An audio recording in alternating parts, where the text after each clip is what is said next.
So I'm really getting nervous. And he says, time running out, coach? Probably could see it. I go, well, yeah, we got to get going, you know. Take me through what you recall from going to Muhammad Ali's house with your team after winning the national championship. Awesome. This was awesome. You know, I'm glad you brought it up. I forget about some of the cool things I got to do. I'm so caught up in the problems of today, but I go to a football game, my wife and I and another couple, and I called Nick Saban. Nick was here same time I was here, and I said, can you get me a parking pass? He goes, yeah. So he gets me a parking pass, and I pull in, and I'm right by the stadium, and I pull up to this van's in front of me. This big, tall, white guy gets out of the van and looked like a player, and I'm thinking, you know, where's your son, you know? Right. And he looks at me, and he says, you Tom Izzo? And I said, yeah. And he says, how would you like to meet Muhammad Ali? And I said, yeah. I won't say exact words. How would you like to meet the frickin' president, you know? Right. Because I thought he was being a smart aleck. Right. And he goes, no, come here. And I'm starting to say, wait a second here, this guy's serious. Doors open in the van, and out pops Muhammad Ali. He was good. He was starting with the Parkinson's then, but he came out. His wife Lonnie was with him. And like, I couldn't even speak. I mean, you know, Vince Lombardi was a hero when I was a little kid, and some other great players, but Muhammad Ali to me was Muhammad Ali. Right. And I think I was just staring at him, you know, and I'm sure he said, speak, you know, but I got to know him. And I mean, in that minute, he was going up to the box. I was going to the game. So fast forward a few months, and we're going to play UConn. And we get a call from her, and she said, Muhammad would like to come to the game. Because he lived in Berrien Springs part of the time, which is an hour and a half from us. I go, wow. They were ranked 5th. I think we were 2nd or vice versa. Big game. And how crazy is that? I mean, Muhammad Ali. Oh, crazy. Right, yeah. And so he said he'd like to bring his son and a couple of buddies. I think he wanted 10 tickets. Well, it was UConn, Michigan State. It was the hottest ticket in town. But if he wanted the whole lower bowl, I was going to work that out. Right. He was really somebody I idolized. So van pulls into the tunnel, and sure enough, Muhammad and his wife and his kid and his kid's friends and this couple. And so he's, you know, he kind of tells me that he's got something for me, and it was this signed pair of real gloves that he had used in sparring and that. And God, I was like a kid in a candy store. And then he says, you know, you got an alumni thing? And I said, yeah. And they said, well, Muhammad got some gloves to auction off. I think they went for 12 or 15,000. So him and I auctioned off a pair of gloves. I mean, he was just what I always believed. He was such a people person.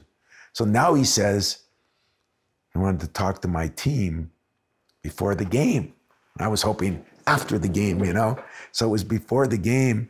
And I said, if I walk into this room with Muhammad Ali, my star Mateen Cleaves, who was a street fighter himself, he's gonna go crazy. And he might take the first shot and hit the ceiling, you know, and I was nervous, right?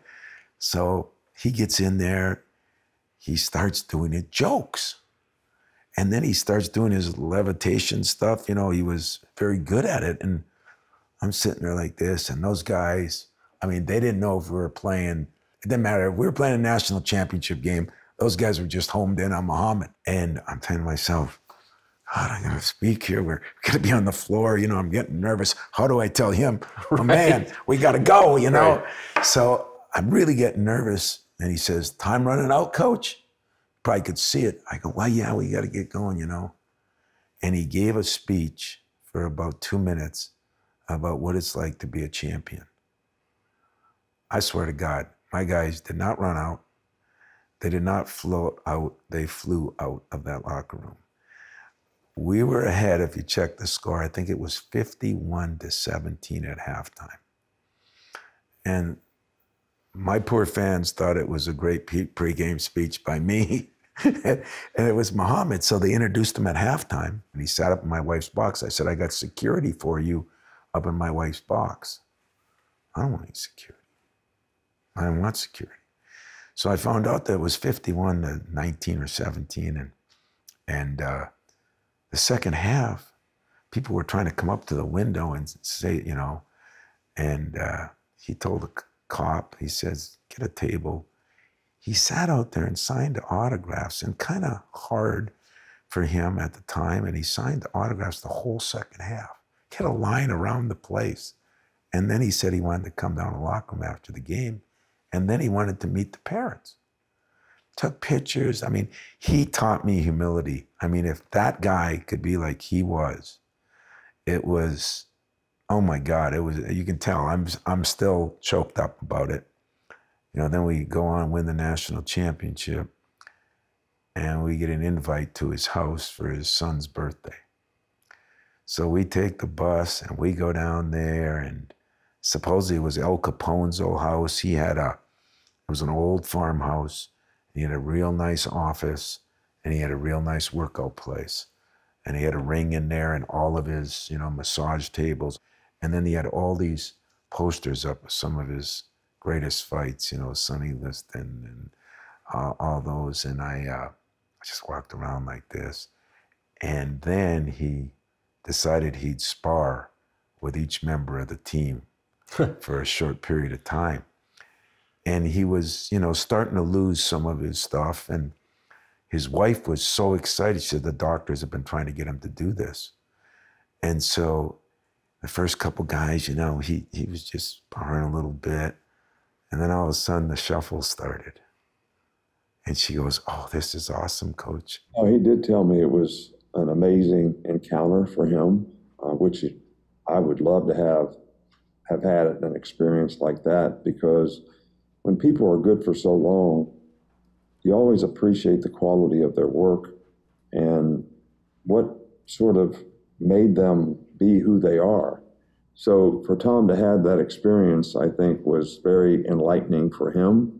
And he shared that with me, but made me a little envious because I'd love to have the opportunity as well. What about it still touches you? That a guy of that stature had the humility to just be one of us. You know, he wanted nothing. He just wanted to be a part of it. He took me around. He showed me his place. It really taught me, no matter how big you get, don't forget where you came from. And to me, he was that guy.